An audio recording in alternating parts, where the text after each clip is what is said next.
అందరికీ నమస్కారం. ఒక చిన్న విషయమై క్లారిఫికేషన్ ఇవ్వాల్సిన అవసరం వచ్చింది. ఈరోజు సాక్షి మెయిన్ పేపర్లో నా నియోజకవర్గంలో ఒక గ్రామంలో పాములపర్రు, కోలమూరు అనే 2 గ్రామాల మధ్యన ఉన్న పొలాలకి వెళ్ళే ఒక రోడ్డు గురించి చాలా అన్యాయంగా మరి పోలీసులు కానీ నేను కానీ వ్యవహరిస్తున్నట్టుగా మరి almost 1/8 page in the main edition వాళ్ళు వేయటం జరిగింది. జిల్లా ఎడిషన్లో అయితే నేను పట్టించుకోకపోయేవాడిని, ఎందుకంటే జిల్లాలో అందరికీ ఏం జరుగుతుందో అనేది అవగాహన ఉంటుంది కాబట్టి. బట్ ఇది రాష్ట్ర వ్యాప్తంగా మరి వాళ్ళకి ఎంతో కొంత సర్క్యులేషన్ ఒక 5-6 లక్షలు ఉంది కాబట్టి అపార్థం చేసుకోకుండా ప్రజలకి నా వివరణ ఇవ్వవలసిన బాధ్యత నాపై ఉంది కాబట్టి నేను ఇచ్చిన వివరణని సాక్షి వారు ఒకవేళ రేపు ప్రచురిస్తే సంతోషిస్తాను. బట్ వివరణ ఇవ్వాల్సిన బాధ్యత ఉంది. ఆ న్యూస్ హెడ్లైన్ చదువుతా. డిప్యూటీ స్పీకర్ ఇలాకాలో దళితులపై పోలీసుల అమానుషం, శ్మశాన వాటికలో బలవంతంగా రోడ్డు నిర్మాణానికి యత్నం, తీవ్రంగా ప్రతిఘటించిన దళితులు, ఉద్రిక్తత. డిప్యూటీ స్పీకర్ రఘురామకృష్ణరాజే చేయిస్తున్నారంటూ బాధితుల ఆరోపణ. సో ఇక్కడ నేను ఇవ్వాల్సిన వివరం ఏంటంటే, ఎక్కడైనా సరే గ్రామాల్లో పొంత రోడ్లని ఉంటాయండి. దాంట్లో పొంత రోడ్డు అంటే పొలాలకి వెళ్ళటానికి గతంలో ఉమ్మడిగా వదులుకొని ఏర్పాటు చేసుకున్న రోడ్డు. అదంతా ఆ పొంత రోడ్డు అనేది రెవెన్యూ వారి పరిధిలోనే ఉంటుంది. దాని మీద ఎవరికి ఎటువంటి హక్కు ఉండదు. అటువంటి పొలాల్లోకి వెళ్ళటానికి మెయిన్ పొంత దారి 82 సెంట్ల భూమిని పొంతగా ఎప్పటి నుంచో వాడుకుంటున్నారు. గతంలో 2 సంవత్సరాల క్రితం లోకల్ 2 సెంట్ల భూమిని, అంటే అది మొత్తం 82 సెంట్లు అయితే 42 సెంట్ల భూమిని క్రిస్టియన్స్ శ్మశానము నిమిత్తము. ఇక్కడ డిఫరెన్స్ ఉందండి. దళితులు, హిందువులు ఒక తనువు చాలించిన తర్వాత దాన్ని తగలబెట్టి అస్థికలను కృష్ణలోనో గోదావరిలోనో స్తోమత ఉన్న వాళ్ళు గంగా నదిలో ప్రయాగలో కలుపుకోవటం, అక్కడ సమాధులు లాంటివి నిర్మించటాలు జరగవు.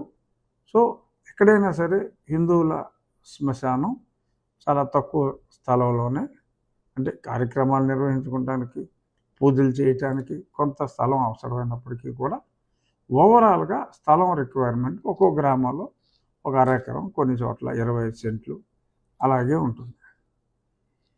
మతాచారం ప్రకారం క్రిస్టియన్స్కి వారు పూడ్చిపెట్టి దానిపైన సమాధి, స్తోమత ఉన్న వాళ్ళు గ్రానైట్తో, సో లేని వాళ్ళు సింపుల్గా సిమెంట్తో ఒక పెట్టెలో పెట్టి, ఆ పెట్టిన భూమిలో పెట్టి ఆ పైన దాన్ని ఒక సిలువతో ఏర్పాటు చేసుకుంటారు. దీనికి స్థలం చాలా ఎక్కువ కావాల్సి వస్తుంది. సో అక్కడ నెంబర్ 1 దళితులపై దాడి అని సాక్షి రాసింది తప్పు. అక్కడ జరిగింది ఏదైతే భూమి అక్కడున్న క్రిస్టియన్స్కి ఇచ్చారో, క్రిస్టియన్స్లో ఒకప్పుడు దళితులుగా ఉన్నవారు ఉండొచ్చు, ఇతర కులస్తులు ఉండొచ్చు, ఎందుకంటే కొలవలేని మతం క్రిస్టియానిటీ. సో కాబట్టి అందరూ కూడా ఆ మతం తీసుకున్నవారు కేవలం పూడ్చిపెట్టడం, దానిపైన సమాధి నిర్మించడమే జరుగుతుంది. సో దానికి స్పేస్ ఎక్కువ అవసరం ఉంటుంది. అది గుర్తించి 42 సెంట్ల భూమి కేటాయించడం జరిగింది. కానీ ఆ పక్కనున్న 38 సెంట్ల భూమి ఈ పుంతకి, అంటే పుంత మార్గాన్ని యాక్చువల్గా పుంతనివ్వడానికి లేదు, అయినప్పటికీ అప్పుడు కలెక్టర్ గారు ఇచ్చారు, ఓకే, రెవెన్యూ అధికారులు ఇచ్చారు. సో ఆ దారిలో వెహికల్స్ వెళ్ళటానికి ఇంతకంటే అవసరం లేదు అని చెప్పి వారు నిర్ణయించుకున్నారు, ఇచ్చారు, అది తప్పులేదు. ఆ ఇచ్చినది కాక ఆ పుంత రోడ్లో ఎవ్వరు ఎటువంటి వాహనములు మూవ్ అవ్వటానికి వీల్లేదు. వేరే పొలంలోంచి మీరు వేసుకుంటే దారి వేసుకోండి, ఇది మా సమాధులు నిర్మించుకోవటానికి, మా మతాచారం ప్రకారం మా సమాధులు నిర్మించుకోవటానికి, అది శ్మశానం, హిందూ శ్మశాన వాటిక కాదు. సమాధులు నిర్మించుకోవటానికి మాకు ఎక్కువ స్థలం కావాలి, కాబట్టి కేటాయించిన స్థలం కన్నా ఆ పక్కన ఉన్నది కూడా మేము మా క్రిస్టియన్ శ్మశాన వాటికగానే మేము భావిస్తున్నాం, మీరెవరూ రావటానికి వీల్లేదు, మీ పొలాల్లోకి మీరు వెనక పొలాల్లోకి వెళ్ళాలి అంటే మీరు పక్కన ఉన్న రైతుల పొలాల్లోంచి దారేసుకెళ్ళండి తప్ప ఇది కుదరదు అని చెప్పంటే, ఆ రైతులందరూ వారి సమస్యని నా వద్దకు తీసుకొస్తే నేను ఎంఆర్ఓ గారికి వారికి ఏదైతే 42 సెంట్లు కేటాయించారో ఆ భూమిని మీరు ఇయర్ మార్క్ చేసి ఆ పక్కనున్న భూమిని, అదే ఒక చిన్న పుంత మార్గం, కనీసం ఒక ట్రాక్టర్ అయినా వెళ్ళే విధంగా వీళ్ళకి ఇయర్ మార్క్ చేయకపోతే మొత్తం భూమిని వాళ్ళే తమదిగా భావించి అక్కడ కూడా ఈ సమాధులన్నీ వచ్చేస్తే చాలా ఇబ్బంది పడతారు, రైతులు ఇబ్బంది పడతారు.